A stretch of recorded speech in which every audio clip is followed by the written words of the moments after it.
Welcome to our channel. Today we how to back up your Amex statements to Dropbox step by step clearly. Open your web browser.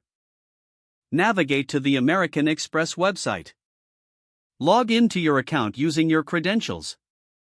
Once logged in, look for the Statements section in your account menu. Click on the Statements link to view your transaction history. Select the statement you wish to back up by clicking on it. Once the statement opens, look for a download option. Choose the format you prefer, such as PDF. Click on the download button to save the statement to your device. Now, open the Dropbox app or website. Log into your Dropbox account with your credentials. Navigate to the folder where you want to store your Amex statements. Click on the Upload button.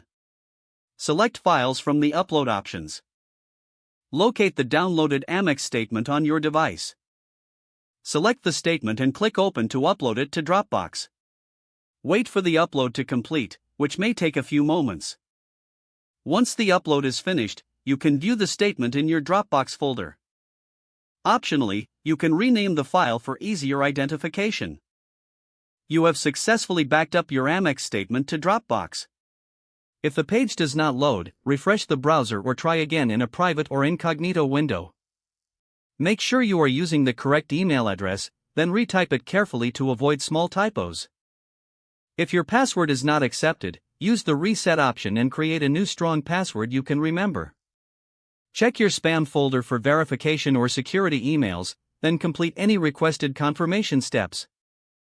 Enable two-factor authentication if available to improve account security and reduce unauthorized access risk. After signing in, review your profile details so your contact information and settings are accurate and current. If you see an error message, note it down and try again after restarting your device and internet connection.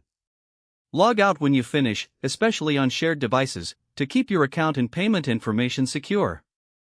Don't forget to like this video and subscribe to our channel for more step-by-step tech guides.